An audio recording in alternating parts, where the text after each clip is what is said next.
Hello again and welcome to another Warhammer 40k Militarum Tempestus video. So today we'll be continuing the basic tactics series for the Militarum Tempestus. What we're doing is we're going through basically start to finish and everything you need to know on the basic principles and tactics of using the Militarum Tempestus.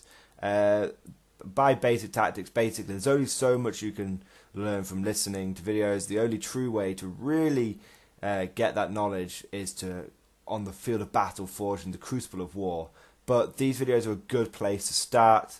This series is designed to help people start off down the right track, whether you are adding a force of Militarum Tempestus to your Imperial Guard or Imperium army in general, because Scions are very flexible. They can be a useful asset to any army that can take them.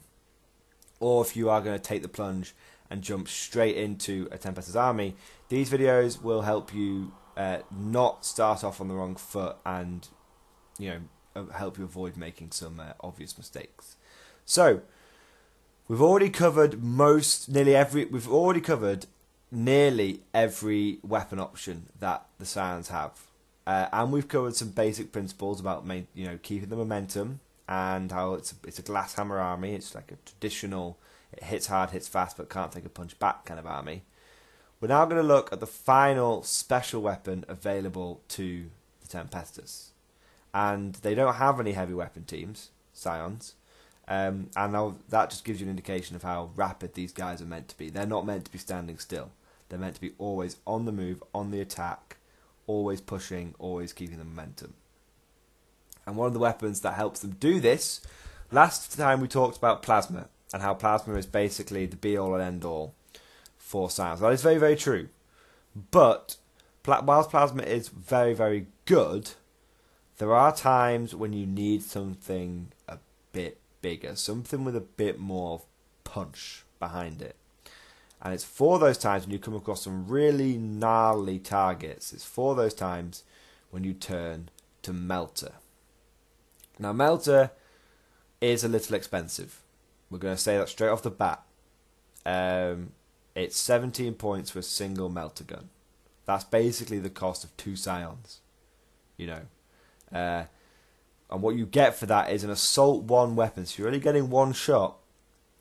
Assault 1, Strength 8, AP -4, D6 damage.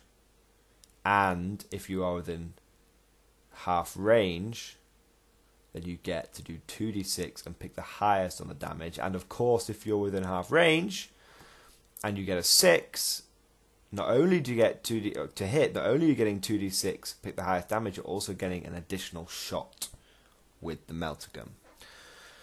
So Melta guns are the same strength as plasma, but it's the AP -4. Basically means if the enemy is not using an invulnerable save, like most vehicles don't have invulnerable saves. The best vehicles do, but most vehicles don't.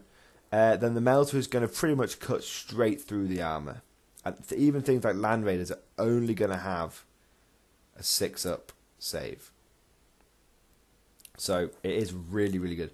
And D6 damage, yes, it's very swingy.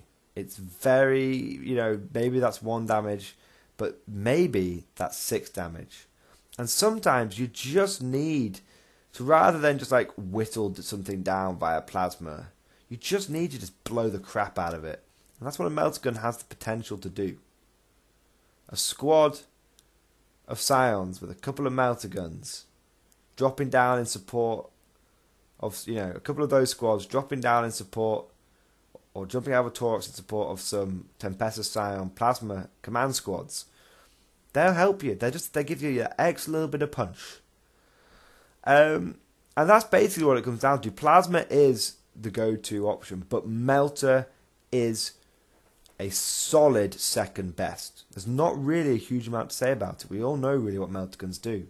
They're very good anti-tank weapons, and they absolutely they are useful in any army. I don't tend to use them too much in my foot guard, simply because it takes a while to get them in range. But I am going to start trying them out again. But not to get distracted. I would say if you were building a Scion army for 8th edition, and you want to understand the ratio of plasma to melta you should have, it should almost be like 3-to-1. So if you have a plasma command squad, then taking a melta gun scion squad, it's 2 to 3-to-1. A melta gun scion squad, it sort of balances out. So if you have 3 plasma command squads, take 3 melta gun scion infantry squads. The reason they are okay, don't get me wrong, it's okay to take these things, to take melta scion command squads. It's just that plasma scion command squads are very, very good. Melta command squads aren't quite as good. So how I run my scions, just to give you guys an idea, I have a little 400, I think it's about 450 point detachment. When I'm running scions, I just run every time. And I have all the weapon options I want for scions, but this is how I run them. I take 2 Tempestus primes, I take 2 plasma command squads, and then I take 3 regular squads of scions with melters. I take all that in a battalion. And how I run it is I have the 1 Tempestus prime with command rod drops down with the 2 plasma command squads, and 1 Tempestus prime drops down with the 3 melta squads. And he has a command rod, and he either has the auto reliquary of Tiberius, so we can get a 3rd order off on a 2+, or I just use inspired tactics on him, so he can do an extra order. But that's the best ratio I've found. I know some people will be saying, why not take 3 plasma command squads? That's a very good point, but that starts. You have to understand, this is the whole point of this little detachment. Is it's about 400 points, 400 to 450 points.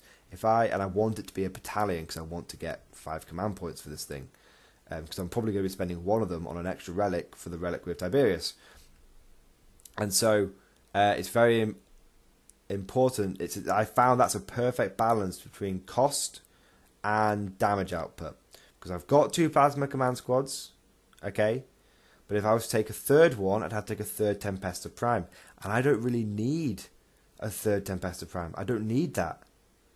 I've got all the orders I need with these 2 characters, and yes, I could take that 3rd Tempestus prime, but then it's almost like, where do I drop them in? It's just not really needed. Yes, it means I've got 6 squads with 6 orders. That makes sense. But like I said, I already have all the orders I need. And then that starts taking. That's another 88 points I've got to spend on the command squads. Another 45 points. It's basically another 130, 150 points roughly I've got to spend. And suddenly that goes from being a small, nice little battalion that just drops in and starts working on a flank, and it starts looking like a 600 point force, and that just crosses a threshold. Okay, so that's why I like melta and plasma used. I always recommend you have a little bit more plasma than melta, but that's how I like to use my squads. I tend to find that a couple of plasma command squads supported by a few melta squads, they can reliably come in and just clear a path, anything that gets in their way, and it just works really, really well. The one disadvantage, this is what we're going to sign off on. The one disadvantage of melta is it's not as good for dropping in, because it's only got a 12-inch range, and you have to drop in 9 inches away, which means you're never going to drop in within half range, which means you're never going to be able to, on the turn you drop, get extra shots from the Stormtrooper Doctrine. That's the one downside I think that melta guns have. Apart from that, I think it's a solid second option. Plasma is obviously king. Then it goes melta, and then in my opinion, if we're talking about special weapons, it goes hotshot volley guns. That's a distant third in my eyes. If we're talking about this tier of scion weapons in general, for me, it goes plasma king. Plasma gets the gold, gets the first prize. Melta gets second prize, and mass hotshot lasgun gets third prize. Leave lots and lots of comments. Tell me what you think about melta guns on your scions. How are you using them? I like to drop them down. I also like to jump them out of Tauruxes. Leave lots of comments, and I'll see you guys next time.